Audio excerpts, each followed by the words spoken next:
knew living life a quarter mile at a time could be so complicated?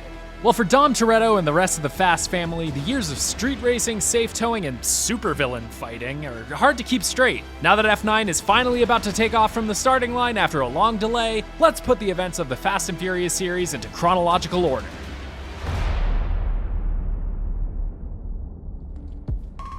Dominic Toretto spends his days as a mechanic and his nights street racing and stealing VCRs off the backs of trucks. His work has attracted the attention of the LAPD, so Officer Brian O'Connor goes undercover to catch Toretto in the act. He becomes a member of Dom's crew, which includes Dom's girlfriend, Letty Ortiz. Brian learns to race and rob, but it's Dom's sister Mia who makes off with Brian's heart. Brian and Mia's budding relationship irks Vince, a hothead on Dom's crew who also has feelings for Mia. Eventually, Brian has to blow his cover with Mia in order to convince her to help him save Dom and his crew from armed truck drivers. After a botched job, Brian reveals who he is in front of Dom in order to save Vince's life. After rival driver Johnny Tran kills a member of Dom's crew, Brian and Dom put aside their differences and kill Tran. They have one final quarter-mile race that ends in Dom crashing his car, but rather than locking him up, Brian lets Dom escape into the wind. Brian leaves LA, entering the world of street racing full-time. He speeds his way across the country and eventually ends up hiding from the law in Miami. There he meets Tej, a street race organizer who helps Brian earn a reputation as a top driver. The FBI eventually finds the former cop thanks to the help of customs agent Monica Fuentes. They promise to clear Brian's name if he helps them take down drug lord Carter Verone. Never one to work alone, Brian calls on childhood friend Roman Pierce, who loves to drive, laugh, and eat. For real, this guy eats constantly. Their relationship's been strained, but the promise of a clean record is too tough for Roman to pass up. They go undercover and are hired by Verone as drivers. Monica, also undercover as a Verone associate, informs Brian and Roman that Verone intends to kill them after they complete a job for him. They end up busting Verone, the pair have their records cleared, and with a little of the drug lord's money stashed away, Brian and Roman go their separate ways. 5 years after leaving LA, Dom has built quite the life for himself in the Dominican Republic, having started a new crew including locals Tigo and Rico and Japanese import Han. Letty tracks down Dom and the two reunite not just as partners in crime, but partners in life. They get married in secret. The new Fast family head off on their first hijacking together, the true sign you've become a family. But the job draws the attention of the law, so Dom makes the team split up and leaves Letty to protect her from danger. Later, while Dom is hiding out in Panama City, he gets some horrifying news. Letty has seemingly been killed in a car crash. While Dom goes on the hunt for her killer, he crosses paths with Brian, now an FBI agent who's tracking the same man. Brian informs Dom that Letty had been working for him as an undercover asset when she was attacked, as he was investigating Mexican drug lord Arturo Braga. The two go undercover with Braga's operation themselves, encountering his associate Giselle along the way. While Brian and Dom end up taking Braga down, Dom is arrested and sentenced to 25 years to life in prison. Brian, Mia, Tigo, and Rico bust Dom out on his way to jail. They all escape to Rio de Janeiro, where they help their old pal Vince with a heist. Problem is, it involves stealing DEA property, which brings them right into the crosshairs of DSS agent Luke Hobbs. While Hobbs and local cop Elena Neves are tracking down the heroes, Dom finds himself targeted by drug lord Hernan Reyes. See, they find themselves in possession of some sensitive information detailing all of Reyes' wrongdoing. The Fast family's escape plan gets complicated by one little fact. Mia is pregnant with Brian's child. So instead of escaping, Dom concocts a scheme to rob Reyes and cripple his empire. Many epic fights and chases through Rio ensue, and Elena and Dom become romantically involved. After Reyes kills Hobbs' team, Hobbs and Elena team with Dom's crew to nab all of Reyes' confiscated money currently residing in a police station. Trouble is, it's gonna have to be a pretty huge withdrawal. Dom's crew rips Reyes' vault right out of the police building, dragging it through the streets while being chased by both the police and Reyes' men. Hobbs kills Reyes and gives the Fast family a 24-hour head start from the law on the condition they leave the vault as it is, which they do, sort of, because the family pulled the old switcheroo during the chase, leaving Hobbs with an empty vault. But Hobbs isn't done with them yet. He learns from good old Monica Fuentes that not only is Letty still alive, she's part of mercenary Owen Shaw's crew who have recently attacked a military convoy.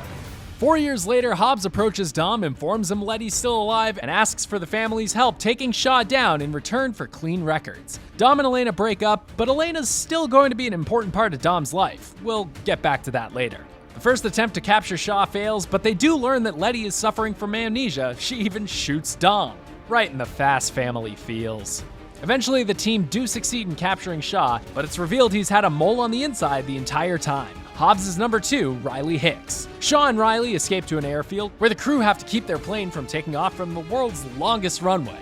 In the chaos, Letty kills Riley, Dom knocks Shaw out of the plane, Giselle, who's now part of the Fast family after working for Braga, sacrifices herself to protect her boyfriend Han, and the plane comes to a blazing halt.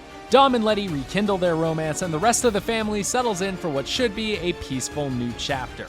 It will definitely last, I'm sure. With Giselle dead, Han ventures off to Tokyo, which in the Fast universe is apparently technologically frozen in 2006 at this point. Anyway, Han gets involved with the racing community and mentors Sean Boswell, a kid fresh from the States, on the ways of drifting. Han's been stealing from the head of the Yakuza, and he's attacked by what appear to be Yakuza men and left for dead. But in actuality, the culprit is Deckard Shaw, Owen's even more dangerous brother who's out for vengeance on the Fast family for leaving Owen in a coma. Shaw's been busy with his revenge, hospitalizing Hobbs, blowing up Dom's house, and tailing the team to Han's funeral. Dom drives him away from the service, but only makes it out with his life thanks to Mr. Nobody, a covert ops agent who needs help from the family to rescue Ramsey, a hacker and the creator of God's Eye, a program which can hack anything with a camera. Seriously, can no one in law enforcement get by without the help of a few street racers? They succeed in recovering Ramsey and travel to Abu Dhabi, where Deckard ambushes the team and steals God's Eye. The team, with help from Hobbs, have an epic showdown with Deckard back in LA and succeed in bringing him to justice. Brian and Mia retire from the Fast family to raise their family in peace. Dom and Letty are in Cuba when Dom is approached by the hacker Cipher, who's got a knack for forcing characters in these movies to work for her. She's the one who hired the Shaw brothers for their respective failed missions earlier in the franchise. Cipher reveals that not only does she have Elena and her child captive, but that Dom is the baby boy's father. Why is the baby still a baby 4 years later? Why does anything in these movies happen? Don't pay attention to it! Cipher uses all of this as leverage to force Dom to run a mission for her. Suffice it to say, Letty and the team are very confused about him turning on family. With Dom on the run, Mr. Nobody brings together Letty, Tej, Roman, Ramsey, Hobbs, and surprisingly, Deckard Shaw to stop Cipher. Of course, Dom would never really turn his back on family, and he pulls strings behind the scenes to save his child and stop Cipher, although his betrayal does get Elena killed. The family manages to stop Cipher's plan, but she escapes to hack another day. Hobbs retires from the DSS, but we know for the most part that retirements really don't stick in these movies. Sometime after the events of Fate, Hobbs has joined back up with the DSS and is loaned out to the CIA to recover a stolen virus called the Snowflake, which can be programmed to kill selected people on a mass scale. The virus has disappeared after an attack in London from cyber super soldier Brixton Lore, who attempted to steal it in transit. To keep it out of Brixton's hands, one of the MI6 agents on that mission injected herself with the virus and went on the run, leaving Brixton and Etion, the tech supremacist cult he's operating on behalf of, to brand her a thief. Hobbs travels to London to rendezvous with the other CIA asset on the case, Deckard Shaw. They're really excited about working together again. This guy's a real asshole.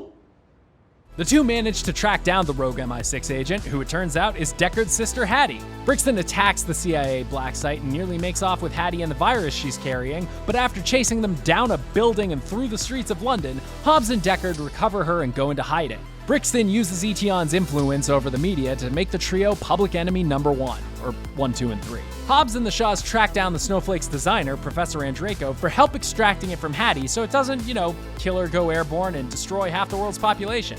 He informs them that the extraction device is located at an Etion weapons facility in Chernobyl. Hobbs and the Shaws infiltrate the facility and recover the device, but it's damaged during their escape. There's only one man on Earth who can fix it: Hobbs' brother Jonah, a mechanic in Samoa. Despite being estranged from his family, Hobbs brings the Shaws to Samoa, where Jonah is able to extract the Snowflake from Hattie while Hobbs and Deckard prepare for an onslaught by Brixton and Etion's forces. They figure out a way to disable Etion's smart weapons just long enough to lay down some Samoan justice, but Brixton again captures Hattie.